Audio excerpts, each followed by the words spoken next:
Tiba-tiba saya terdengar bunyi esakan tangisan daripada suara ibu dia. Menangis, teresak-esak. Tiba-tiba bapak dia pun ikut teresak-esak sebab mungkin itu adalah kali pertama dia tengok anak dia boleh memegang sesuatu. Waktu tu Allah campakkan di dalam hati saya sebagai Wan Muazzam ni rasa sesuatu rasa yang sukar untuk saya terangkan, iaitu saya berjaya membuat sesuatu perkara yang baik dalam kehidupan saya selama ini.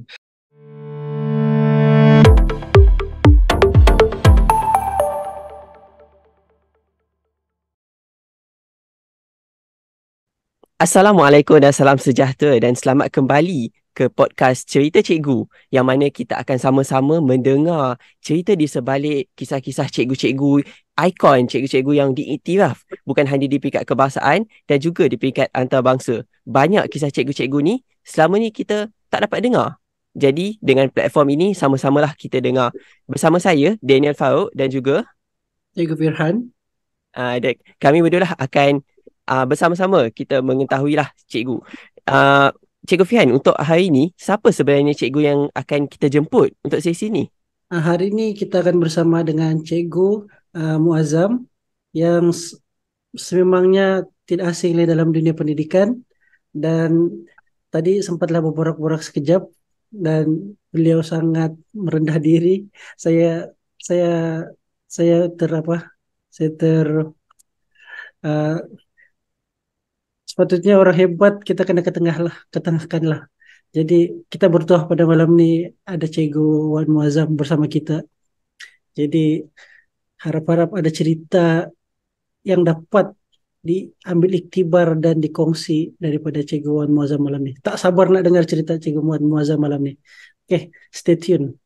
Betul, betul lah. Sebab apabila baru-baru ni pun banyak keluar dekat akhbar muka Cikgu Muazzam dekat depan tu. Yang mana cikgu telah tercalon sebagai top 50 dalam Global Teacher Prize. Baik. Jadi saya tahu mesti semua dah tak sabar untuk kita nak berkenalan. Jadi mungkin kita boleh jemput lah Cikgu Wan Muazzam untuk mungkin ceritakan sikit. Siapakah Cikgu Wan Muazzam itu sendiri? Um, Terima kasih kepada pihak Pandai. Terima kasih sangat-sangat kerana sudi menjemput saya di podcast ini. Alhamdulillah. Sebenarnya saya ini hanyalah seorang guru biasa. Sampai ke peringkat ini pun saya masih menganggap saya hanyalah seorang guru biasa saja. Guru yang sama seperti guru lain. Kalau saya berada di sekolah saya, kami sama saja. Cuma uh, ke beberapa tahun ini saya tiba-tiba diangkat kisahnya. Tiba-tiba seperti dijulang-julang. Saya hanya guru biasa, saya ulang balik, saya hanya guru biasa. Cuma anak murid saya berjaya melakukan banyak perkara yang mungkin ramai tidak tahu ataupun ramai tidak menyangka boleh laksanakan. Itu adalah Cikgu Azam. Cikgu Azam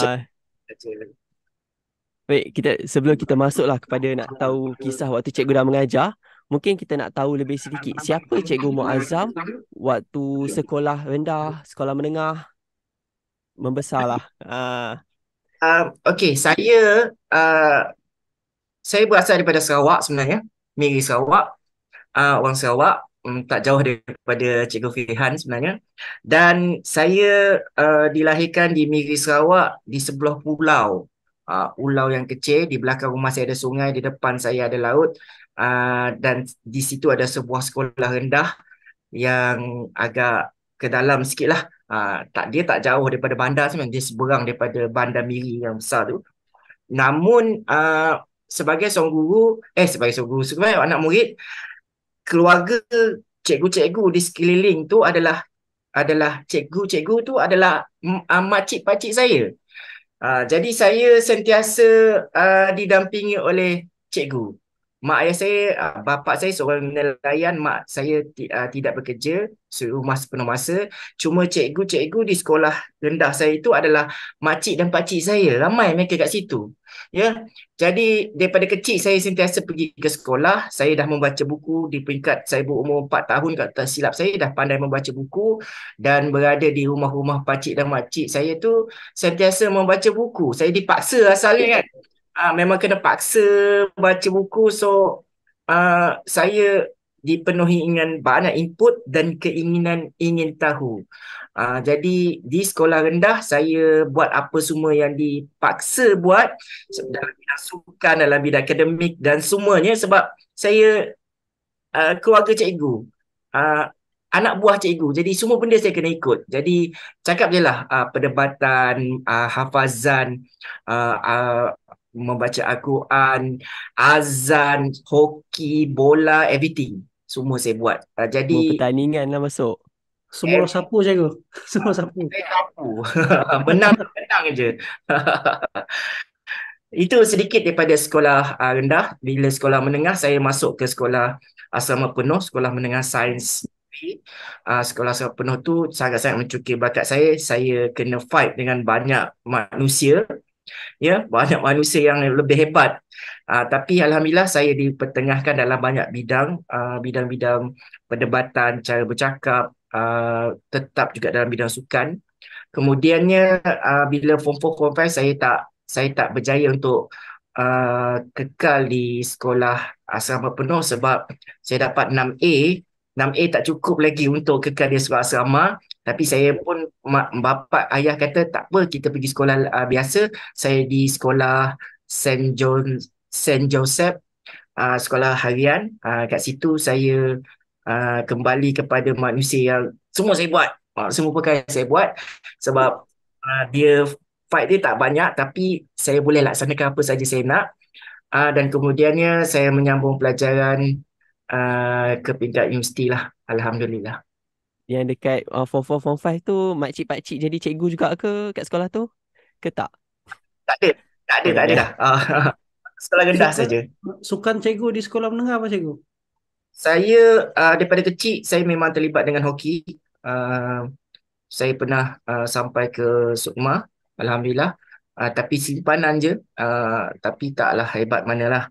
Kalau Biasa. Sebab sampai peringkat masuk tu dah Sukma satu tu cikgu, pencapaian. kalau Sukma tu cikgu memang pencapaian lain daripada orang lain lah cikgu. Betul. Memang antara yang menonjol lah tu. Bolehlah sikit-sikit.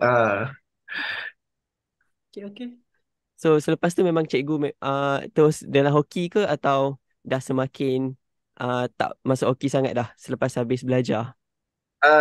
Tak, saya tak terlibat. Cuma apabila dah habis belajar di universiti, saya ada sempatlah masuk ke dalam seket-seket di KL, Kuala Lumpur, Selangor. Maksudnya, ya kan, macam Liga Perdana, di bawah-bawah tu ada seket-seket lain. Saya seket yang ketiga. Jadi yang kita yang bayar, bukan orang bayar kat kita kan. Just nak main je lah sampai ke tahap tu je lah. Tak hebat mana pun. Just nak main je. Cikgu ada ke kalau kisah-kisah yang cikgu tak boleh lupa lah waktu membesar? Saya seperti budak kampung lain, terjun sungai, mandi sungai, semua benda saya buat. Mandi laut pun saya buat. Cuma saya suka tangkap haiwan lah. Haiwan Waktu apa tu? kecil, kita nampak bangsa contohnya Iban, Bidayuh ataupun Melanau yang bukan Islam lah.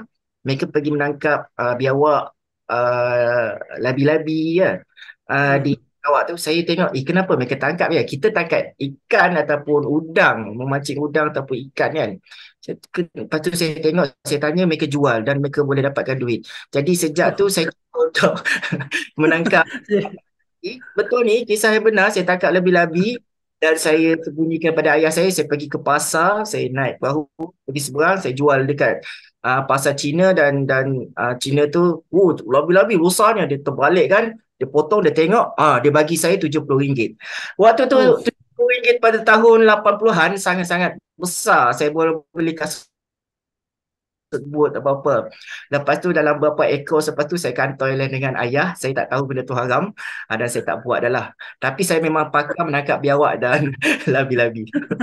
Pakar Banyak ke pemikiran labi-labi yang pakar. dapat tu? Ya, ada beberapa ekor labi-labi tu kira banyak tau. Sebab tak sentiasa berada di darat, kita kena perhati betul. Pemerhatian kita lama lah, berminggu-minggu. Oh, ni dia Okey, datang pada waktu macam ni, pada waktu ni. Biar saya ada soalan untuk Cikgu. Sebab ni cerita dongeng selalu kan ada cerita kura-kura, labi-labi dan Arnab tu. Jadi Cikgu ada pengalaman untuk tangkap labi-labi tu. Jadi mana yang laju, Arnab ataupun labi-labi tu Cikgu? Sebenarnya saya suka membuat di antara benda yang ramai yang tak tahu, saya suka menulis kan. Saya suka buat sajak apa-apa.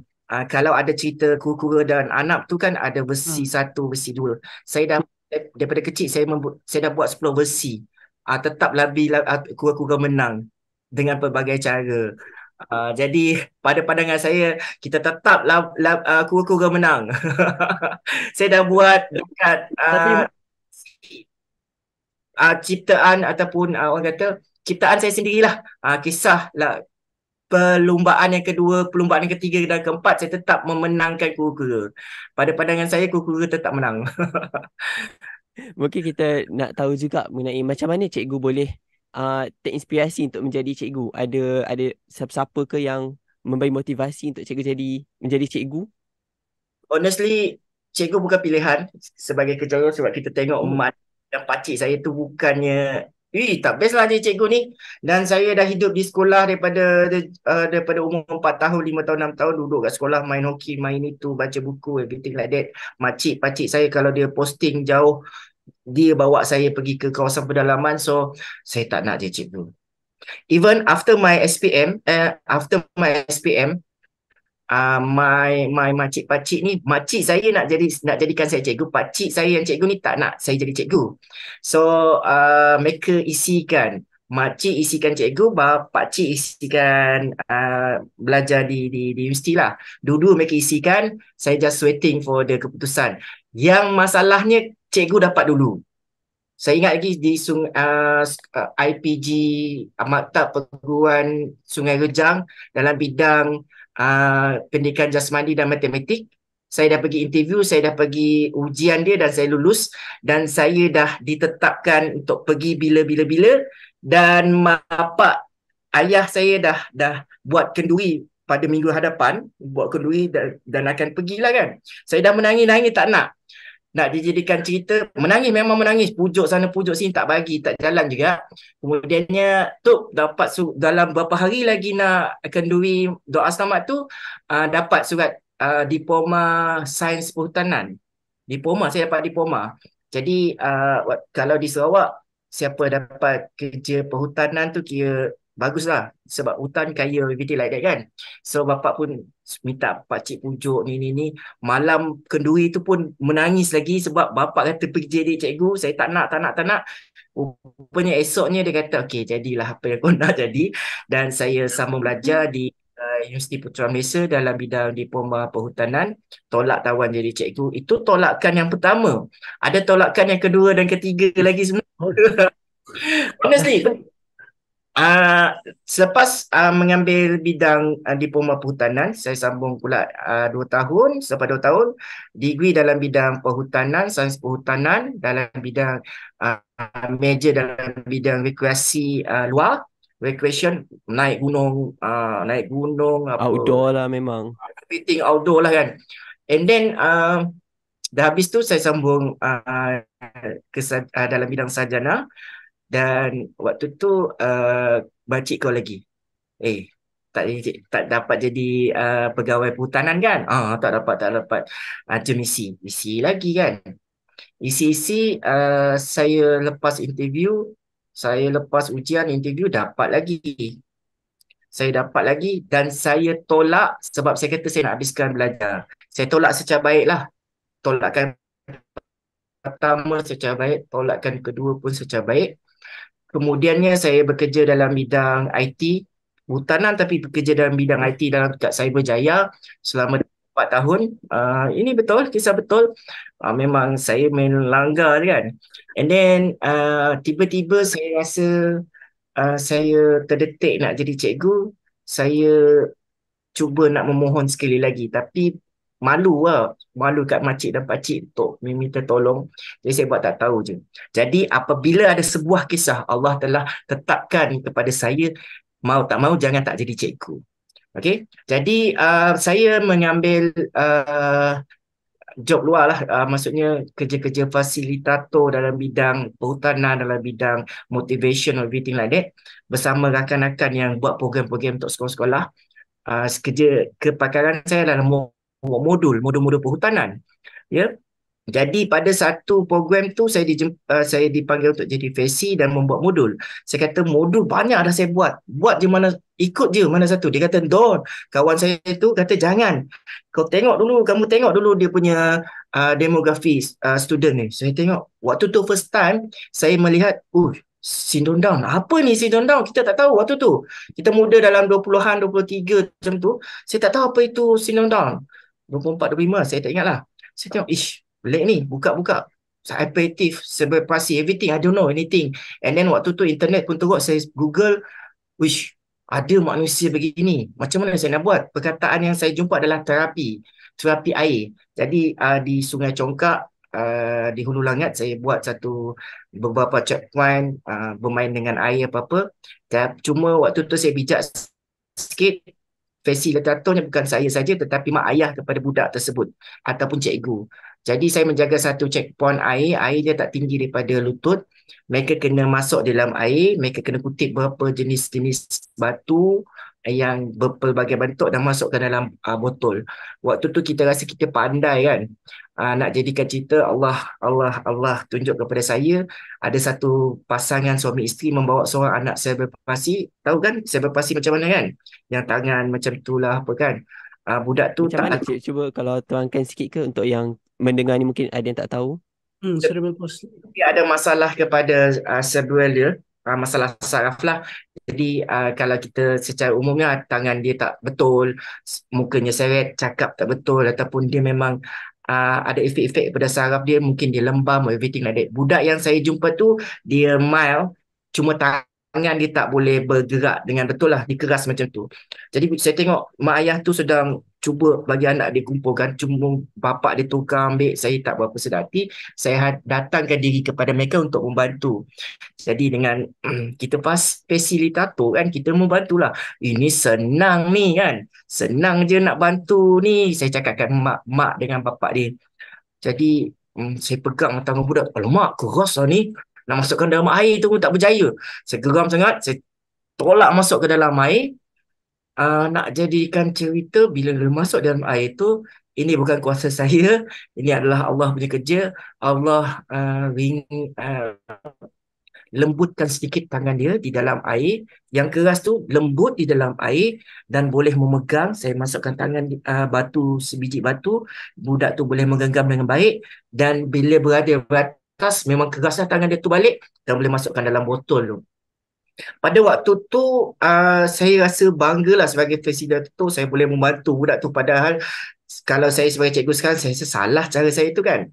Saya Paksa juga kan budak-budak tu. Ya, saya kata kepada mak ayah dia tu, balik rumah nanti, pergi rendam tangan di dalam baldi selalu, mungkin tangan dia akan jadi lembut. Tiba-tiba saya terdengar bunyi esakan tangisan daripada suara ibu dia, menangis teresak-esak. Tiba-tiba bapak dia pun ikut teresak-esak sebab mungkin itu adalah kali pertama dia tengok anak dia boleh memegang sesuatu. Waktu tu Allah campakkan di dalam hati saya sebagai Wan Muazzam ni rasa sesuatu rasa yang suka untuk saya terangkan, iaitu saya berjaya membuat sesuatu perkara yang baik dalam kehidupan saya selama ini. Selama ini saya nak duit, saya nak laksanakan apa saja, saya tak pernah terfikir untuk membantu Allah. Saya terfikir bahawa waktu tu saya first time membantu manusia lah, senang cerita. Jadi cuma saya cakap dengan dia, nanti insyaAllah cuba lagi buat terapi air apa-apa. Dan kemudian saya keluar daripada air tu, kemudian saya dipeluk oleh budak sindrom Down, saya dipeluk dan hati saya tersentuh. senang saya cerita kat sini, 2 minggu saya tak boleh tidur. Sukar untuk tidur lah, bukan tak boleh tidur. Saya rasa terbayang-bayang wajah budak-budak tu. Terbayang-bayang. Lepas tu saya kata, ish, kenapa dengan aku ni kan? Kemudian saya telefon salah seorang sahabat saya sekarang telah menjadi pegawai di KPM. Nama dia Cikgu Joswi. Joswi, apa dah jadi dengan aku ni? Sebab saya tahu dia cikgu pendidikan khas. Dia kenakan saya sebenarnya. Azam, kamu kau ayat dia kata, saya ingat lagi, kau terkena dengan budak-budak ni. Terkena apa? Dia kata terkena sebab kau buat perkara tak elok, sebab tu terkena. Ish, tipulah. Macam mana ni? Aku tak boleh tidur ni. Saya cakap bahasa kami kan. Kau kena jadi Hmm. cikgu. Dia kata, kau kena mohon jadi cikgu. KPLI tengah buka sekarang. Saya tertipu, lepas tu dia tipu saya pula. Dia kata balik pukul 10, tak payah datang petang waktu sekolah. Semua dia memberitahu tentang benda baik jadi cikgu. Saya pun tertipu apa-apa semua kan. Saya apply jadi cikgu. Dan saya dapat interview, saya dapat ujian dan interview, dan saya dapat di kampung saya, tak jauh pada Miri. Memang di kampung saya, IPG Miri. Alhamdulillah, saya tak pergi. Itu tolakan yang ketiga Kali saya. ketiga. Kali Oh. ketiga, saya tak nak jadi cikgu juga. Saya kata, kau Allah uji saya tak jadi cikgu yang baik kan. Saya tolak, dan salah satu sebab saya benda tu, sebab anak saya baru lahir. Saya tolak, saya kata saya tolak lah. Kemudian selepas sebulan saya tolak tu, BPG, Bahagian Pendidikan Guru, telefon. Dia kata, saya datin bla bla bla bla. Kenapa Encik tolak? Ini peluang yang baik. Boleh tak Encik masuk ke second intake? Saya kata saya tak nak balik Sarawak. Waktu tu saya di Semenanjung. Saya kata saya tak nak lah balik Sarawak. Saya ada anak baru lahir ni, baru beberapa hari umurnya. Okey, dia kata, Encik, pilih je mana-mana IPG yang berdekatan. Saya kata, yang berdekatan di Ceras, Ilmu Khas. Oh, boleh? Dalam bidang pendidikan khas. Okey, saya kata boleh. Bila masuk? Dia kata sebulan lagi. So, dalam sebulan tu saya ambil cuti dalam seminggu. Saya pergi waktu pendaftarannya tanpa ada surat. Saya bagi nama dan saya disuruh terus masuk dalam kelas. Saya belajar hari pertama, saya blur. Hari kedua, saya rasa senang je. Hari ketiga, seronok pula. Dan kemudiannya, seterusnya saya jatuh cinta dalam bidang pendidikan khas. Dan kemudiannya saya diposting ke sekolah saya sekarang, Sekolah Kebangsaan Kelang sampai sekarang selama 15 tahun. Tapi bukan dalam bidang pendidikan khas, masalah pembelajaran. Saya yang bidang IPG, masalah pembelajaran, tapi diposting dalam masalah penglihatan. Satu cabaran lagi lah, tapi Alhamdulillah saya boleh catch up dan kekal sampai sekarang menjadi cikgu pendidikan khas. Alhamdulillah. Begitulah. Maksudnya cikgu masuk pendidikan khas ni pun bukanlah pilihan yang utama lah. Dia adalah kebetulan sebab tiba-tiba yang tu paling dekat dan dia bagi peluang masuk ke situ. Betul?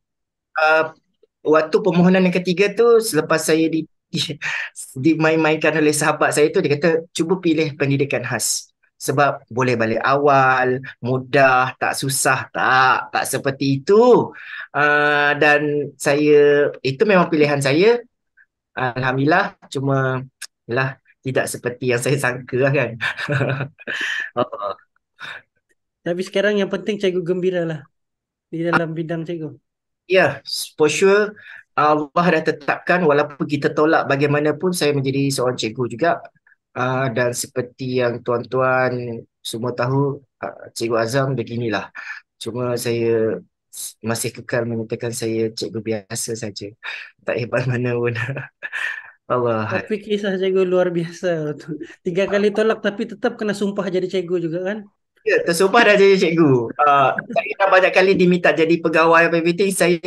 Kadang saya mau terima, tiba-tiba pertukaran pegawai apa-apa tak jadi pula. Kata memang jadi cikgu lah selama-lamanya. Tapi Alhamdulillah Allah tunjukkan sesuatu yang baik. Dalam setahun dua ni saya dapat sesuatu yang saya tak sangka sama sekali. Ya. Itulah. Ya. Kita nak dengar kisah lanjut nih lepas nih. Kita Betul. tunggu soalan Berkaitan dengan kisah lanjut tu. Sebab macam Cikgu Muazzam ceritalah, ialah cikgu ni kita reflect adalah pada studentnya. Dan waktu Malaysia Teacher Prize, ada juga beberapa artikel yang saya baca, banyak ceritakan tentang pelajar-pelajar cikgu.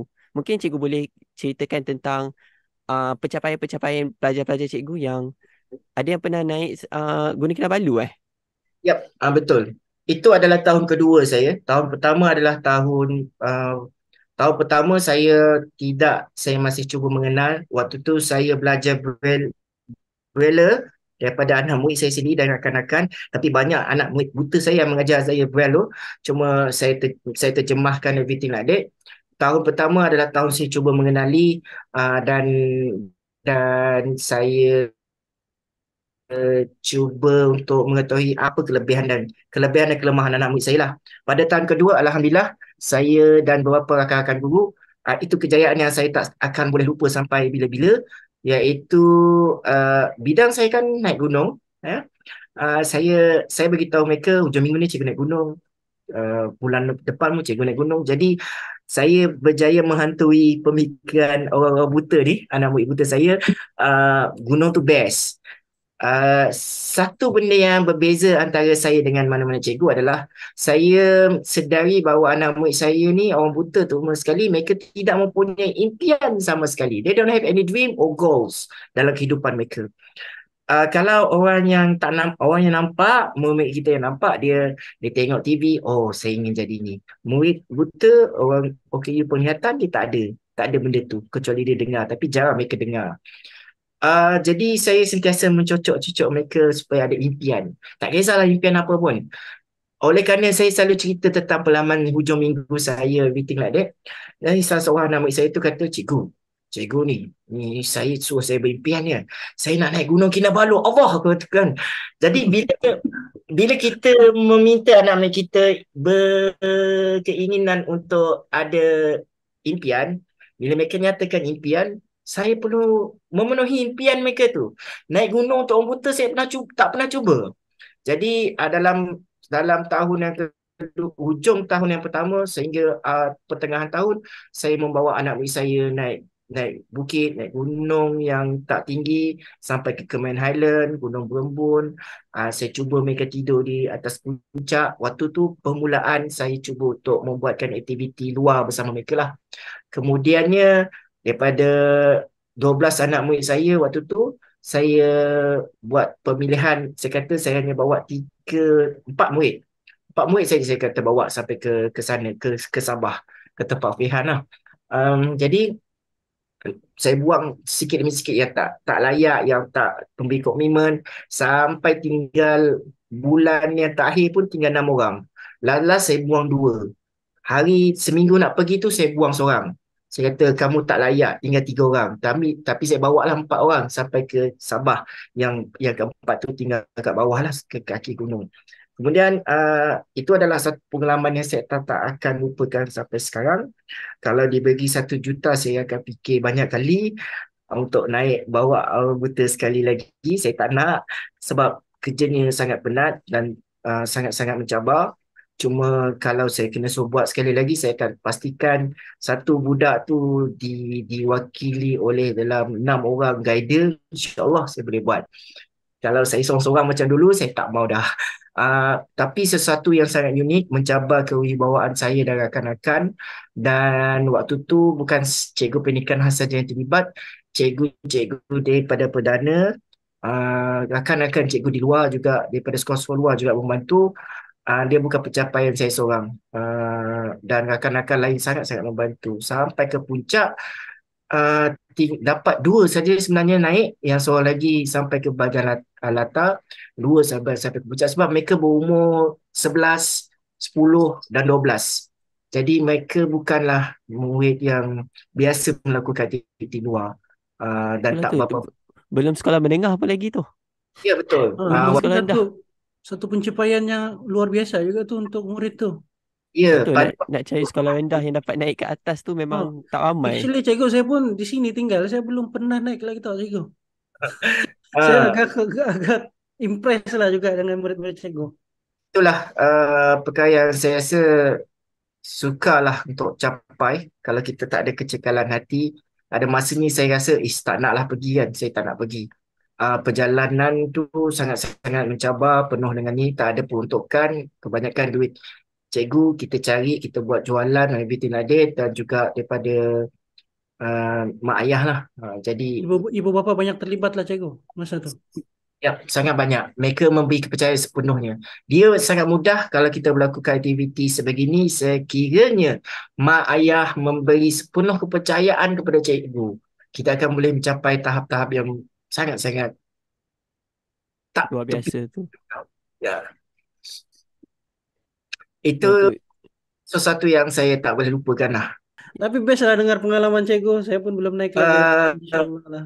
Ada lagi beberapa sebenarnya pengalaman yang saya tak boleh lupakan di peringkat awal-awal perkhidmatan saya. Di antaranya adalah uh, bersama dengan dua murid perempuan yang dua-dua mereka buta dalam satu kelas.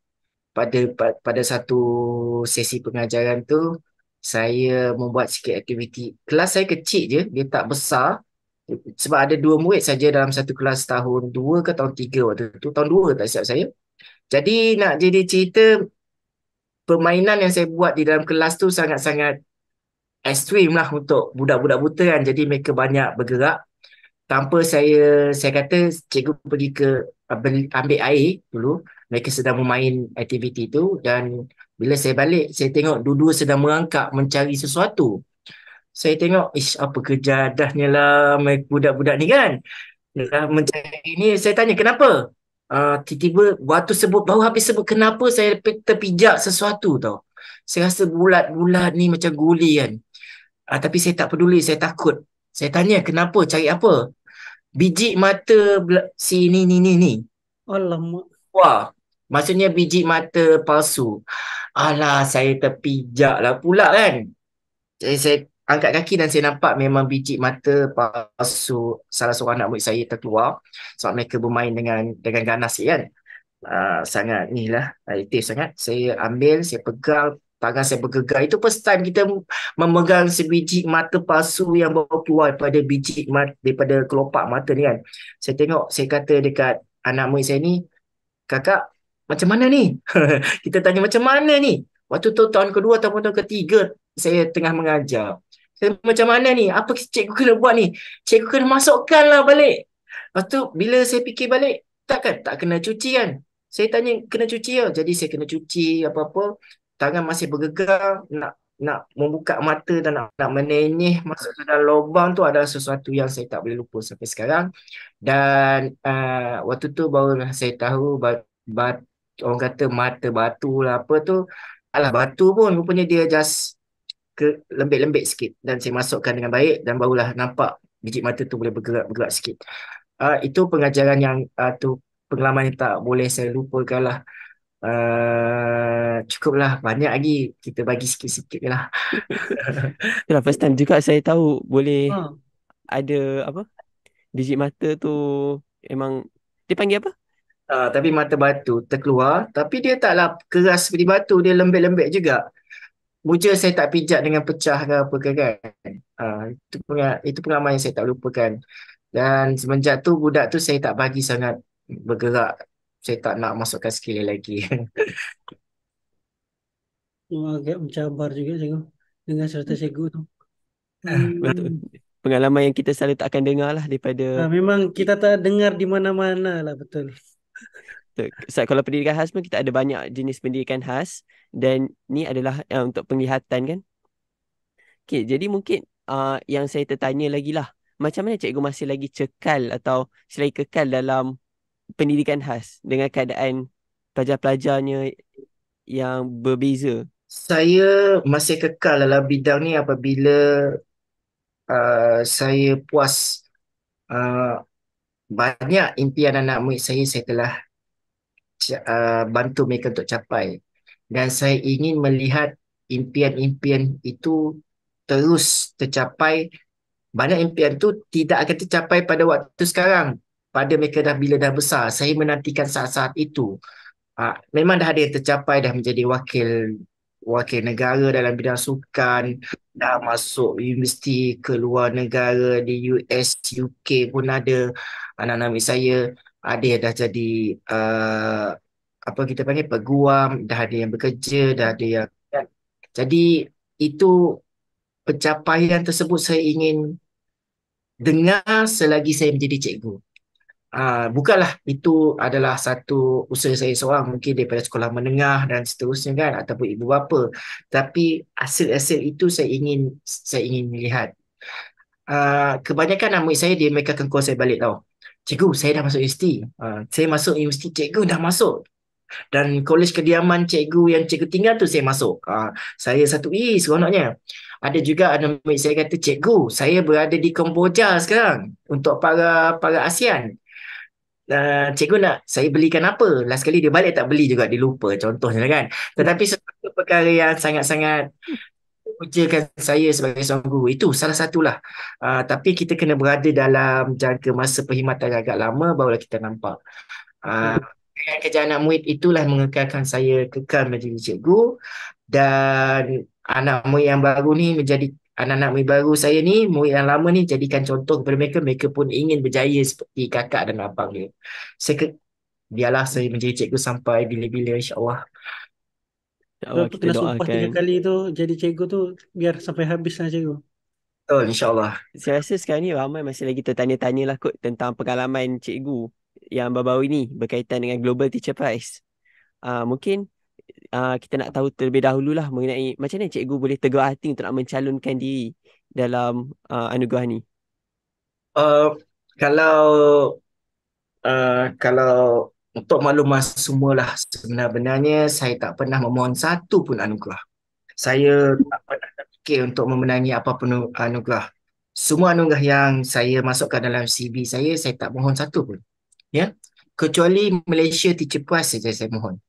Sebab waktu tu pada tahun lepas, first time saya nampak satu anugerah untuk guru di Malaysia yang memberi nilai jumlah duit yang banyak, iaitu 50K.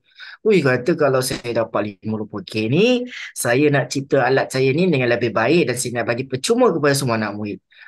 Itu sebab kenapa saya nak memohon MTP. Anugerah-anugerah lain semua dicalonkan. Saya memang tak pernah. Termasuklah Global Teacher Prize. Saya ulang balik, termasuklah Global Teacher Prize. Saya memang rasa saya tak yakin untuk lepas. Kalau ATP pun saya hanya top 10, apatah lagi Global Teacher Prize. Apabila kita menjadi top 10 untuk Malaysia Teacher Prize, di antara KPI kita sebagai top 10 adalah memohon untuk GTP. Ya, memohon untuk GTP. Waktu tu saya rasa saya tak nak pergi dah. Memang saya tak memohon. Cuma saya nak kembali kepada beberapa tahun sebelum tu. Sebelum NTP dan GTP kan, dah tahun daripada start 2017-16, saya melihat beberapa cikgu yang sangat hebat. Wah, hebatnya. Saya telah diminta oleh cikgu ataupun mentor saya sendiri, iaitu Cikgu K.A. Razia. Dia pada tahun 2019 ke 2018 saya lupa, dia minta saya untuk memohon. Waktu tu saya kata saya tak layak kak, cikgu saya tak layak. Lepas tu tahun 2019 Dr. Khairul Anwar juga, dia cikgu pendidikan khas, K.A. Razia pun cikgu pendidikan khas. Dua cikgu pendidikan khas yang membuatkan saya ingin untuk memohon, sebab saya cikgu pendidikan khas pun layak. Sebelum tu cikgu-cikgu perdana. Kemudian pada tahun 2020, cikgu perdana kita yang dua orang dapat masuk dalam top 50, iaitu Cikgu Sam dan Cikgu Helmi, kata saya. Cuma Cikgu Sam dapat top 10. Waktu tu saya rasa, tak boleh dah ni, saya mohon cikgu hebat ni yang mohon. Lepas ni mesti cikgu hebat-hebat lain. Pada tahun 21, tak ada top 10, top 50 daripada Malaysia. Tahun 22 tak ada pertandingan, tak dibuka untuk pertandingan. Pada tahun 2023 kami diminta untuk memohon GTP. Saya rasa saya tak nak mohon, tapi kawan-kawan top 10 lain, Cikgu Azam isi, kami siap buat sidang video begini. Isilah cikgu, isi masing-masing memberi galakan. Saya terhutang budi kepada mereka. Masing-masing memberi pandangan dan kami berkumpul bersama-sama dalam online ataupun WhatsApp, kita bincang ni. Contohnya my English is not really good, not really fluent dalam bidang penulisan. So they keep asking me, ada masalah beritahu je. Saya ni lah, cuma saya malu lah nak minta. Saya Google, honestly I'm Google Translate everything dalam bahasa Melayu for the GTP, honestly. Lepas juga cikgu-cikgu, jadi jangan takut untuk memohon. Cikgu Azam yang Google Translate ni pun lepas. Tapi cuma lepas tu kita baikilah kan. Saya di saat-saat terakhir barulah saya hantar, berapa minit lagi dah tu baru saya hantar. Cuma pandangan saya, cadangan saya kepada rakan-rakan, kepada saya nak memohon CTP nanti buat sehabis yang boleh. Everything with a numbers. Everything with a numbers, dengan kejayaan anak murid kita. Jangan lupa tentang kejayaan anak murid kita, dan jangan lupa apa yang kita buat kepada anak murid kita. Mesti. Teknik pengajaran, teknik apa-apa mesti wajib ada. And then bila saya memohon tu, saya rasa saya tak akan dapat. Tapi selepas beberapa bulan selepas itu, ada email masuk kata saya layak untuk interview. Waktu tu pada tahun ni hanya 2 daripada top 10 tu berjaya, saya dengan Dr. Shai. Cuma Dr. Shai tak boleh meneruskan sebab dia dah masuk dalam bidang pensyarah di IPG Ipoh, tak silap saya. Jadi saya seorang saja yang meneruskan. Lepas tu waktu interview tu memang saya tak yakin lah. Saya rasa saya biasa saja berbanding top 50 sebelum ini. Saya cuma cuba je lah sebaik yang boleh. Cuma honestly, saya bercerita seperti saya cerita sekarang. Saya cerita daripada hati saya, pengalaman saya, ayat pun biasa saja in English. Dan Alhamdulillah saya berjaya dalam top 50 diumumkan. Dan kemudiannya untuk top 30, top 20, top 15, top 10. Top 10 saya tak berjaya lah. Tapi adalah beberapa yang saya tak boleh maklumkan. Cuma ada beberapa sampai ke peringkat yang agak sikit lagi nak top 10 waktu tu sebenarnya. Banyak interview dan banyak orang kata assignment yang saya kena buat. Jadi banyak dia assignment cikgu-cikgu. Macam Documentation lah. ya, bukan documentation, assignment. Assignment. Yes. Dengan kata tahun ni the first thing mereka buat tahap tu, cuma rezeki saya ke tahap tu lah, sampai ke tahap tu saja. Cikgu kita santai-santai, cikgu boleh minum, boleh relax. Betul. Itulah tu, walaupun sampai ke top 50 dia masih lagi pengalaman yang sangat berharga. Sebab lagi-lagi tengok bila baca Facebook cikgu pula, cikgu berkenalan dengan cikgu-cikgu lain, cikgu berjumpa pergi dekat fans ada ke tempat-tempat juga. Mungkin cikgu boleh ceritakan sikit juga kot pengalaman-pengalaman berinteraksi dengan cikgu-cikgu hebat lain dekat top 50 di fans kan, jika tak silap.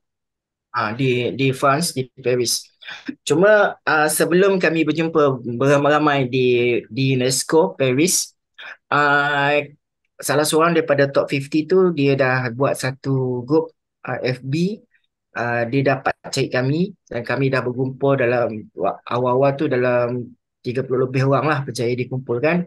Kat situ saya sangat-sangat terinspirasi sebab masing-masing meletakkan video everything, cara pengajaran, dan kita boleh lihat FB dia. Salah seorang yang first yang menghubungi saya adalah Mr. Iyad from Palestine. Waktu tu ada satu kami buat macam apa kata pertanyaan lah, siapa nak pergi untuk ni. Saya bagi tahu saya tak pergi sebab mahal kan, sebab waktu tu Global Teacher Prize dia tak bagi, mereka jemput top 50 tapi bayar sendiri, top 10 je yang pergi. Waktu tu saya kata saya tak pergi. Waktu tu terus Mr. Iyad hubungi saya. Dia kata cikgu kena pergi. Dia lah menyebabkan saya pergi sebenarnya. Dia kata tolong kibarkan bendera Palestin. Dia daripada Palestin. Tolong kibarkan bendera Palestin on behalf of him. Beside of our flag, our country flag. Waktu tu saya rasa tersentuh dan saya memang mengikuti FB dia. Dia berada di Jenin, di bahagian utara Baitul Maqdis. Memang dia ditunjuk video, ditunjukkan bangunan sebelah rumah dia terbakar, musnah, bom. Memang saya sangat-sangat terasa. Waktu tu saya kata saya kena cek duit. Saya tak ada duit, cuma saya kena cek duit. Jadi Alhamdulillah, rupanya UNESCO membantu kami. Semua dijemput dengan dibayarkan tiket kapal terbang.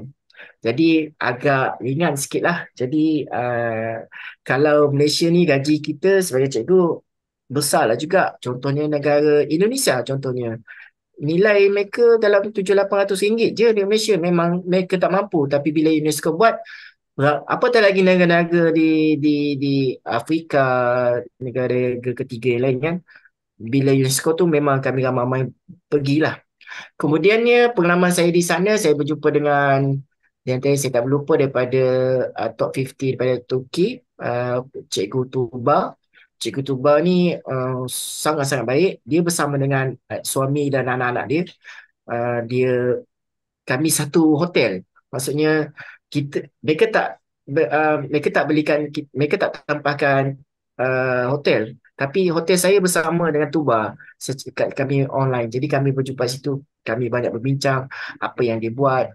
Kemudiannya berada di majlis perasmian ataupun majlis seremoni itu, saya hampir berjumpa dengan semua orang, hampir. Cuma ramai yang cuba, saya kan kecil, jadi mereka boleh kenal, itu tu Cikgu Azam kan. Ramai datang kepada saya sebab dalam grup kami tu, saya ada meletakkan satu video saya dan most of them cuba nak berjumpa dengan saya sebab mereka terlampau excited nak jumpa saya kerana video tentang bawa budak berlari. Mereka tak pernah jumpa benda tu. So bila mereka datang, mereka memperkenalkan diri lah, hampir semualah. Kecuali top 10 pun ada 2-3 orang tak sempat saya jumpa sebab mereka berada di tempat lain. Tapi top 50 lain semua dah percaya jumpa. Cuma apabila pada majlis penganugerahan tu, yang duduk bersebelahan dengan saya ada daripada Jepun, daripada Indonesia, daripada Brazil, Puerto Rico. So waktu tu kita terinspirasi dengan apa mereka buat. Tetapi sebenarnya mereka banyak tanya kepada saya. Jadi kita kena menjawab lah. Saya contohnya daripada Brazil tu, saya ingin nak tanya dia, macam mana dia boleh buat projek IT sampai ke tahap tu. Cuma tak sempat nak bertanya sebab masa kami sangat singkat. Majlis penyampaian hadiah yang tahu Cikgu Ziab daripada Pakistan menang, ada majlis untuk bersama dengan top 50 dan top 10. Saya tak dapat hadir sebab YB menteri kita dah sediakan majlis untuk saya di kedutaan Perancis. Waktu tu dah tunggu, pemandu dah tunggu saya memohon wajib pergi ke tu. Jadi saya tak sempatlah berjumpa dengan mereka. Pada esok harinya ada majlis lagi satu, saya pun tak dapat sebab saya dah kena balik kepada Malaysia, balik ke Malaysia. Jadi saya tak dapat banyak berjumpa dengan rakan-rakan, cuma hubungan kami banyak di online, sangat banyak di online. Okey cikgu, yang kawan cikgu dari Brazil itu yang dia buat projek IT itu sampai peringkat mana cikgu? Sebab tu saya tak berapa faham penerangan dia dalam bidang dalam penerangan dia tu, saya tak berapa faham. Cuma dia buat projek IT dia tu hampir semua Brazil gunakan. Dia buat apps yang dalam STEM, everything like that lah. Saya so excited sebab dia kata ada budak penglihatan dah guna. Sebab tu saya nak jumpa. Cuma dalam kalangan semua tu, saya so excited nak jumpa cikgu daripada Greece, perempuan. Dari Greece tu kan pulau. Dia boleh, dia duduk satu pulau ni, hari ni kena mengajar ke pulau itu, hari seterusnya pergi naik boat sendiri, ke sini, ke situ, ke sini. Orang macam tu kita nak jumpa kan. Kita tak sempat jumpa. Oh, uniknya dia pun. Semua sangat-sangat unik. Kalau saya cerita seorang persatu, bukan kisah Cikgu Azam. Kisah CTP nanti. Nanti kita akan buat poll tu. Apa sih? Selepas cikgu dah dicalonkan ni, macam mana dia mengubah tak keadaan cikgu dekat Malaysia ni? Maksudnya ada benda dia cikgu dapat lebih ke, dapat tugasan lebih pula ke? Setakat ni tak ada tugasan lebih, cuma panggilan-panggilan seperti macam ni atau membuat ataupun berkongsi. Banyak lagi selepas ini untuk berkongsi. Tugasan di sekolah tetap sama. Selalunya saya yang cari masalah membuat tugasan lebih. Lepas ni saya ada banyak lagi projek sebab saya terinspirasi dengan cikgu-cikgu top 50 yang lain.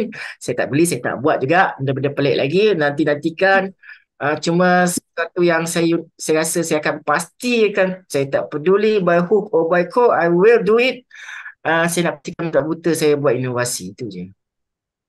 Kita akan nantikan. Betul. Dan jangan itulah. lupa kongsi cikgu. itulah bila cikgu cakap tentang inovasi ni, saya tertarik jugalah dengan inovasi yang cikgu buat alat bantuan larian untuk pelajar buta tu kan.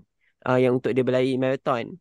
Jadi yang saya tertanya-tanya, adakah nak buat inovasi-inovasi ni memakan kos yang banyak, dan kalau banyak, jika makan banyak, macam mana cikgu mengatasi lah kot masalah ni? Seperti yang saya selalu kongsikanlah apabila berkaitan dengan inovasi kepada mana-mana cikgu, kalau bila nak mulakan inovasi, jangan terlalu memikirkan dia jadi cantik terus, unik terus. Kita membuat seminima yang boleh.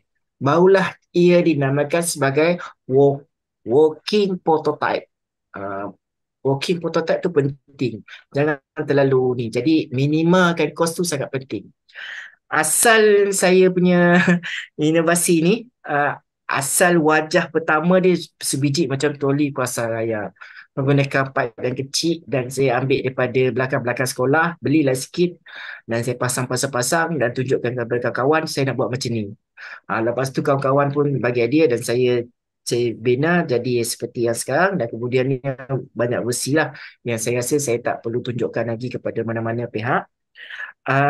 Dan jumlah kewangan, wang kos adalah satu perkara yang semua cikgu-cikgu inovasi lalui. Kecuali sekolah-sekolah besar yang punya PIBG. Contohnya lah kan, mereka buat inovasi untuk pergi program pertandingan inovasi pun dah boleh dapat RM5,000. Kalau saya mohon, tak dapatnya. Untuk membina pun 200-300 je kan. Itu belum bagi permohonan. Jadi PIBG sangat penting, adalah satu badan yang sangat membantu. Kalau sekolah saya bukan. Kebanyakan datang daripada duit poket saya sendiri, rakan-rakan ataupun saya pinjam. Ramai yang fikirkan buat inovasi tu mahal. Untuk saya, melaksanakan ataupun R&D tu yang mahal. Sebab saya kena bawa benda tu berlari. Yang nampak berlari sekali dua je yang saya rakam. Yang saya tak rakam di pertandingan ataupun di fun-fun yang saya tak tunjukkan pada masyarakat luar sangat banyak. Kat situ pun dah ada kos kat situ, ya. Jadi itu lebih mahal daripada membuat alat tersebut. Kita kena faham bahawa kos tu bukan saja alat tu tercipta, tetapi proses mencuba tu sangat-sangat lebih mahal daripada harga tu sebenarnya. Jadi kita perlu, saya rasa nilai kos tu RM10,000 juga. Padahal dia begitu saja. Ya? Saya pernah buat pakai besi. Saya pernah buat pakai kayu pun pernah saya buat pakai besi, aluminium. Semua ada masa ni tak jadi. Terbelangkalai begitu saja. Jadi saya teruskan kepada PVC sajalah. Mungkin masa depan akan buat dengan carbon fiber mungkin cikgu. Jadi lagi mahal. Saya dah cuba. itulah. Saya dah cuba satu bahagian carbon fiber. Itu pun dah harga 1,600, beli sikit tu je. Saya kata tak payahlah. Apalah kan. Tak apa cikgu. Kita doakan kejayaan untuk produk lepas ni. Cuma bila kata tentang inovasi, cikgu ada ke mendaftarkan ke Hati Intelek ke? Sebab itulah macam baru-baru ni pun kita ada isu macam mana ada produk inovasi cikgu diambil oleh cikgu lain. Adakah macam mana dengan produk cikgu sendiri? Baik, kita kena faham tentang IP, tentang trademark, everything lah tu. Cuma saya just daftarkan nama saja, bukannya alat tu. Sebab kenapa saya tu daftarkan, waktu saya terviral di TikTok beberapa tahun yang lepas, dia bila terkeluar je di depan mana-mana paparan online ataupun TV, dia dah diambil kira sepanjang setahun tu. Kalau kita tak daftar, kita tak boleh daftar dah. Sebab dia dah jadi hak milik orang lain. Cuma nama kabel Suavi tu tak boleh lagi digunakan. Cuma itu kita kena faham ya, kepada semua cikgu-cikgu. Even saya sini pun tak boleh daftar. Ataupun mana-mana orang lain tak boleh daftar. Sebiji macam mana tu. Kita kena ubah everything like that. Cuma pada pandangan saya, apabila alat kita ditiru, apabila alat kita digunakan, cuma kalau dia beritahu itu alat dia yang cipta, itu salah lah. Itu adalah perkara yang bagus. Even alat saya pun, saya dah jumpa ada 3 buah sekolah telah mencipta benda yang hampir sama. Cuma adalah saya tengok, warna pun sama ya. Ini tak apalah. Saya seronok sebab alat saya digunakan oleh orang dan saya harapkan saya tak naklah sampai ke tahap nak saman everything like dia lah. Tak jadi apa pun. Tapi siapa tak tahu kan Cikgu Azam yang mencipta alat tu kan. So Ah, saya apa kan? kita should be proud lah juga. Kita yang pioneer untuk benda tu. Lah, saya banggalah. Cuma kalau dia menyatakan itu ciptaan dia, kita rasa tak apalah. Jadi orang buta ramai yang boleh berlari, saya dah gembira dah. Salah satu sebab kenapa saya mohon Global Teacher Prize ni, saya nak 1 juta tu. Angan-angan saya nak bagi percuma kepada semua orang buta di Malaysia. Mana-mana sekolah pun saya nak ni. Jadi tak tercapai lah. Tapi selepas ni sebenarnya tuan-tuan, cikgu-cikgu, banyak lagi anugerah di luar sana. Saya baru sedar. Banyak lagi tau. Berjuta-juta juga nilainya. Wait, tunggu dan wait je lah. Just Ya, itu yang semangat kita nak dengar tu lepas ni. Betul, kita Jangan doakanlah putus asa. dipermudahkan semua tu. Ya. apa, saya cuba dulu. Lepas tu saya cuba-cuba ya. Tapi cara Kami dan kami sentiasa menyokong cikgu di belakang je, jangan risau. bila kita top 50 di antara keseronokan, bukan kelebihan di top 50 adalah tahun ni mungkinlah tahun sebelum saya tak tahu. Kamu boleh belajar di mana-mana saja. Mohon jangan pada mereka. Itu yang pertama. Yang kedua, tawaran mereka adalah mereka akan memberi kelebihan kepada kita untuk memohon beberapa grant dan everything daripada syarikat-syarikat di luar sana ataupun foundation di luar sana. Kita diberi email dahulu, kita dimaklumkan dahulu. Itu salah satu benda yang menyeronokkan lah. Jadi macam tahun depan, tahun ni saya pergi Paris, tahun depan target saya pergi Switzerland. Ah, Cikgu kena kongsi gambar-gambar cikgu, belanja sikit. nanti. Kalau Nanti. Okey. Okey. part yang saya belagak tu, saya bukan belagak tau. Faham. Dia faham Tapi dia. itulah dia macam dia jadi motivasi kepada cikgu-cikgu Ya, lain. Oh, betul. lepas ni nak Saya kena dapatkan terinspirasi. top 50. Nanti kita Cikgu Fihan pula top 50 sebab dia nak mengajar dekat negara lain pula. Saya suka mencungkil, saya suka cerita-cerita cikgu. Jadi saya kena kumpul lah ni. Cuba Fihan, cuba. Okey, insyaAllah. Okey, seterusnya sesi soalan Okey. pantas cikgu. Ada Ah, ah. sesi soalan pantas ni, kita bagi Daniel untuk handle lah. Soalan pantas ni cikgu tak boleh fikir ya, terus kena jawab. Tak boleh jawab, tak boleh ulas Tak boleh ulas. Iya. Boleh ulas lah sikit, boleh lah. Okey lah, kita bagilah ulas. Kita bagi ulas lah. Boleh, tak ada masalah. Okey, Daniel, teruskan. Okey, soalan yang pertama. Satu watak fiksyen yang cikgu minati. Dracula. Laju Okey. terus. Laju. Tak sempat 1 saat, sempat 0.1 milisecond. Betul, untuk yang mendengar ni pun nanti boleh tengoklah dekat Facebook. Cikgu Muazzam memang dia pun baru bercosplay, berpakaian Dracula.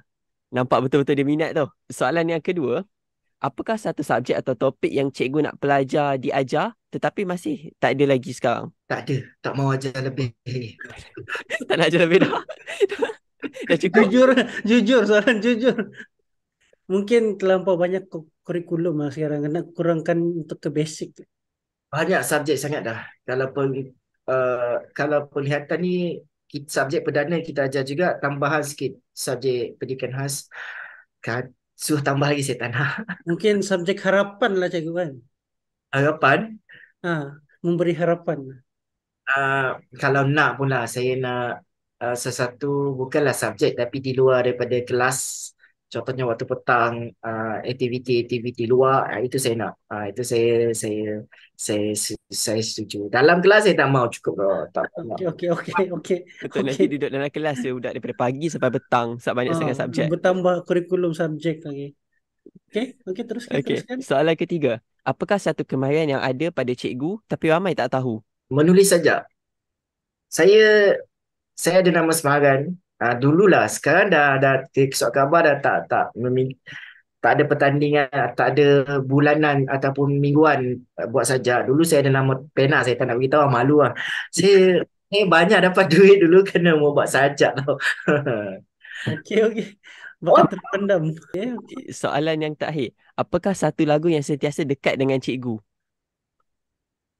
Jamal Abdillah, Keluhan Perantau. Saya seorang perantau yang tak balik-balik lagi kampung saya.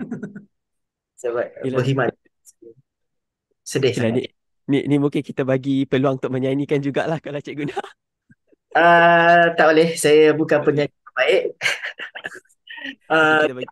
Perantau Google sendiri, kalau siapa yang merantau seperti saya, you will touch it. Even kalau siapa pernah jauh bersama keluarga, anda akan tahulah lagu tu sangat-sangat memberi. Menusuk kalbu. Kalau time-time raya lagi cikgu, memang memang menangis lah di perantauan. Betul sangat. Okey. Okey, baik. Itu empatlah soalan pantas kita. Jadi, cikgu nak cuba bersajak ke? Manalah tahu kita cuba kan? Saya Kita pandai menyanyi, saya tak pandai dari segi sajak, tapi saya boleh menulis. Penulisan. Tulisan saya suka sangat menulis. Okey, okey. akhirnya kita pun tak ada yang kita lebih ke sini, ada yang lebih ke benda lain. So, nanti kita cubalah sama-sama cari apa nama pena Cikgu Muazzam. Sampai jumpa Kita kita kena boleh cari ni. komen. Kita kita cari nama pena Cikgu Muazzam. Misteri Cikgu Muazzam, nama pena. Saya bagi contoh satu ya. Satu sajak yang saya tak sangka. Waktu sekolah menengah tu saya tak berapa gembira dengan, bukanlah tak suka, saya tak bergembira dengan cikgu fizik saya ni kan. Cikgu fizik saya ni kalau dia masuk je dalam kita punya kelas makmal tu, badan dia besar. Saya buat suasana dia masuk tu dengan cara dia mengajar tu. Saya tulis benda tu dalam beberapa rangkap dan saya dibayar RM120 pada tahun 80-an tu. Saya rasa seronok lah. Nanti Inspirasi dari cikgu tu dapat kita dapat dapat rangkumkan jugalah waktu sekolah Cikgu Muazzam memang banyak dapat duit. Daripada jual jual labi-labi sampailah ke menjual saja. Sangat business minded lah. Tapi sekarang saya bukan seorang yang pandai berbisnes. Saya pernah buat beberapa kali bisnes kan. Di antara benda yang saya pernah buat adalah bidang IT. Membantulah rakan, bukan saya buat. Saya pernah ada studio gambar. Saya fotografer dulu. Saya juga gambar perkahwinan. Saya ada 3 buah studio dulu. Kemudiannya bila saya dah bosan, saya berhenti, saya suruh kawan saya buat dan saya terus menjadi cikgu sebaik-baiknya lah. Itu bisnes yang pernah saya buat. Tapi sekarang ni saya rasa kalau saya berniaga, saya tak akan jadi cikgu sampai sekarang, sebaik ini. Yelah tu, dia memang dah laluan dia memang jadi cikgu je. Tak boleh nak ke tempat-tempat lain dah tu. sebab kena sumpah.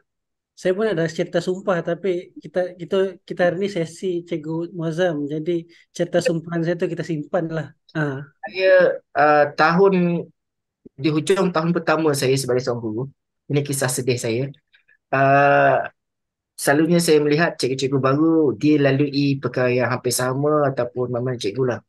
Pada tahun yang kedua saya, tak silap saya, kedua lah, betul tahun kedua, saya uh, saya berkahwin dah waktu tu, cuma tak panjang jodoh kami. Bila bila bila dah tak ada jodoh tu, saya awal masih baru menjadi cikgu kan, saya tak ada rumah, saya tak ada tempat tinggal, kenderaan saya lepas lepas berpisah tu, saya accident, total loss, saya tak ada rumah, saya tidur di sekolah selama 6 bulan, kemudiannya 6 bulan lagi ulang alik daripada office rakan saya.